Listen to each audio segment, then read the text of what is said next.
Latar belakang Orde Baru. Walaupun telah merdeka, Indonesia pada tahun 1950 hingga 1960-an berada dalam kondisi yang relatif tidak stabil. Keadaan politik maupun ekonomi di Indonesia masih labil karena ketatnya persaingan di antara kelompok-kelompok politik. Keputusan Soekarno untuk mengganti sistem parlementer dengan demokrasi terpimpin malah memperparah kondisi ini dengan memperuncing persaingan antara angkatan bersenjata dengan Partai Komunis Indonesia yang kala itu berniat mempersenjatai diri.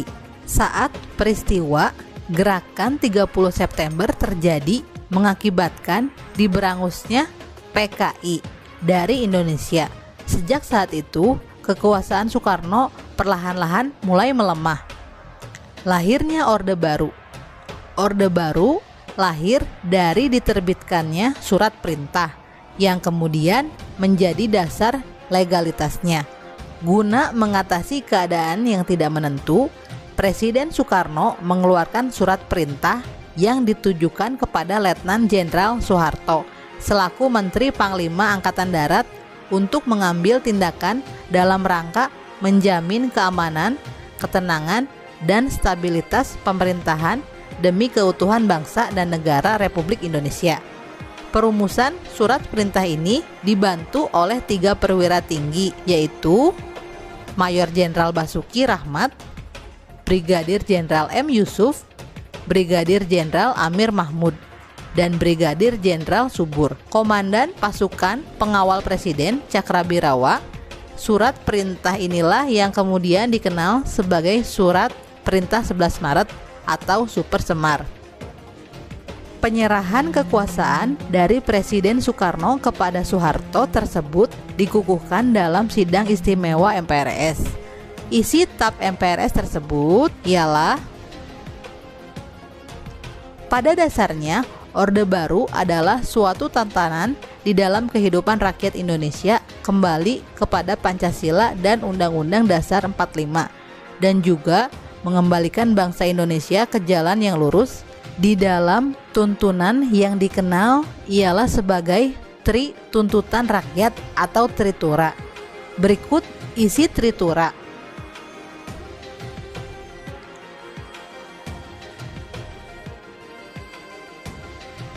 Penataan kehidupan politik. 1. Pembubaran Partai Komunis Indonesia beserta ormasnya.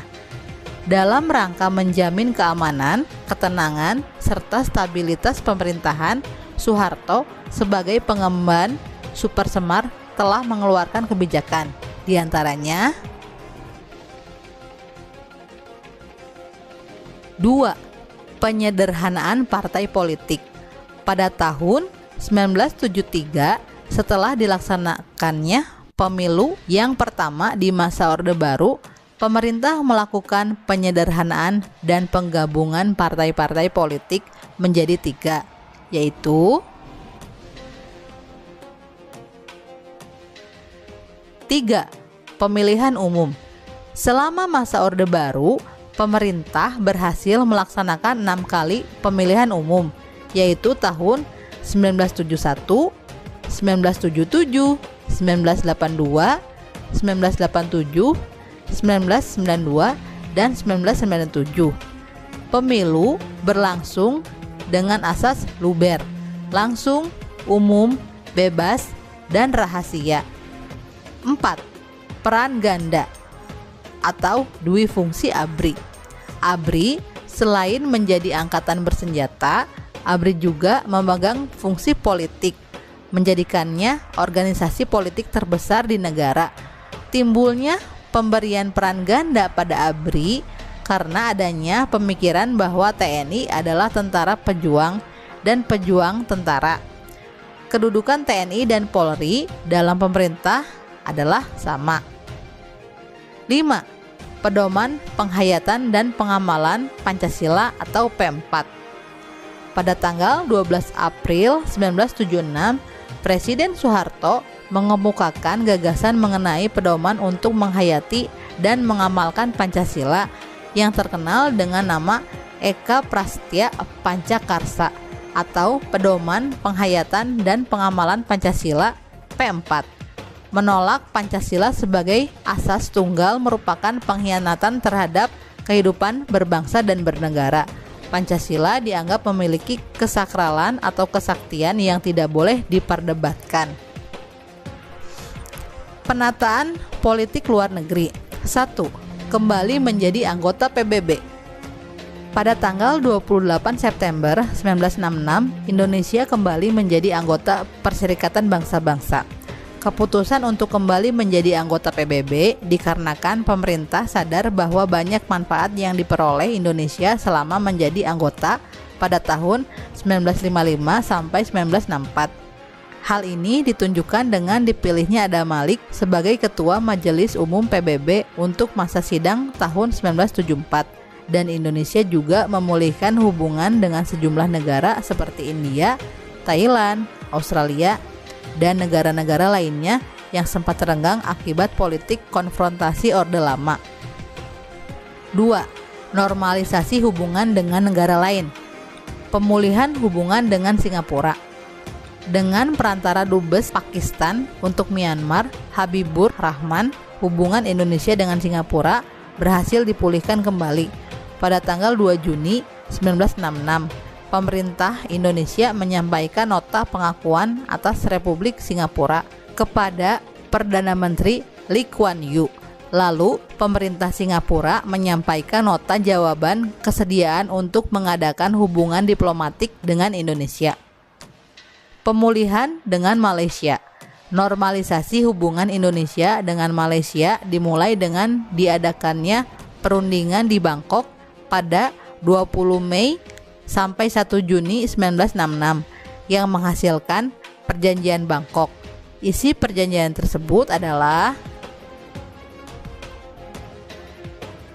pada tanggal 11 Agustus 1966 penandatanganan persetujuan pemulihan hubungan Indonesia-Malaysia ditandatangani di Jakarta oleh Adam Malik, Indonesia, dan Tun Abdul Razak, Malaysia.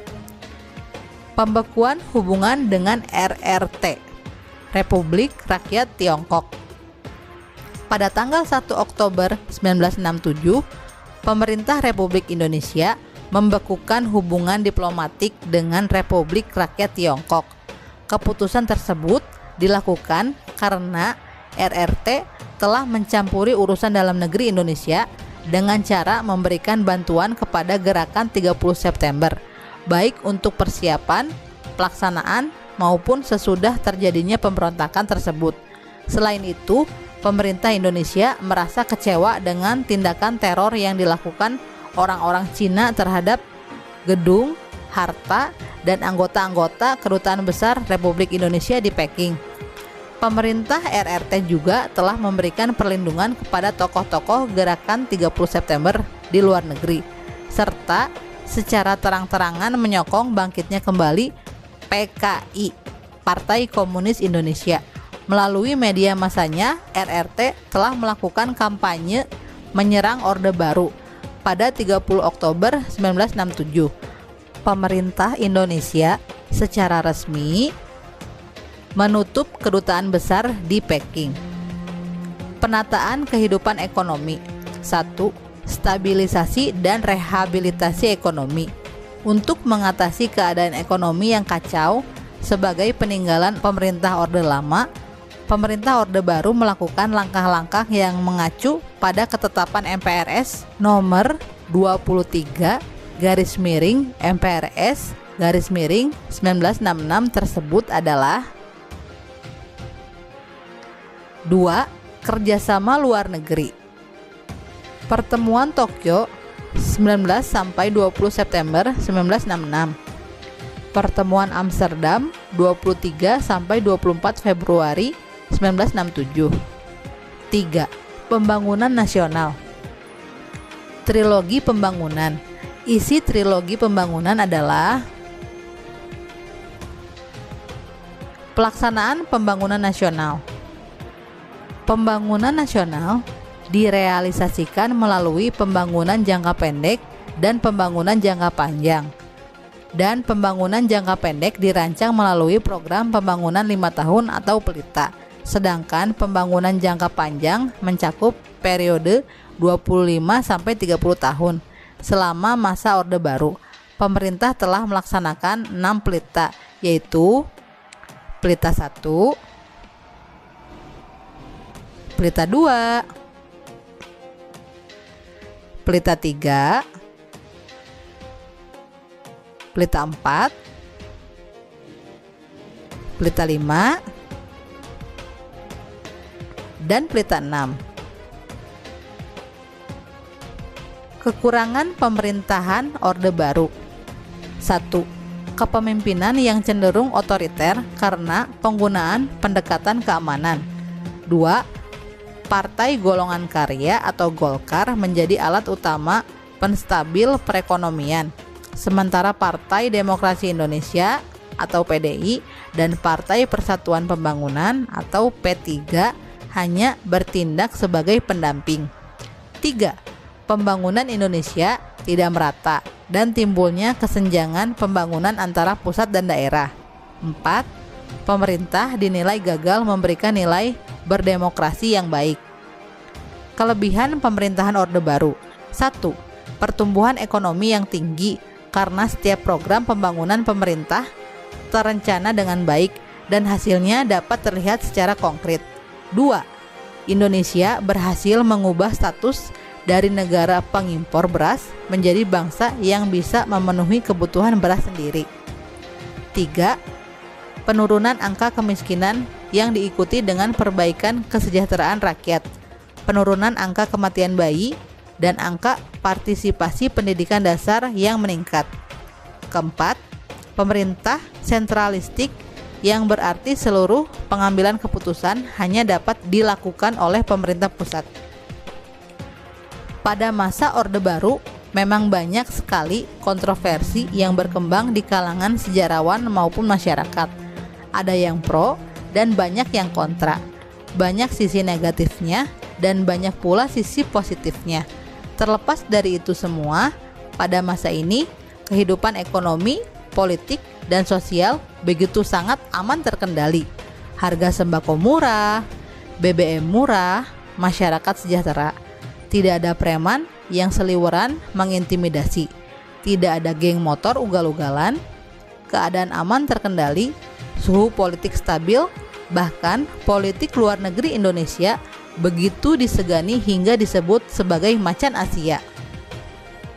Semoga video kali ini menambah wawasan dan pengetahuan kalian tentang sejarah.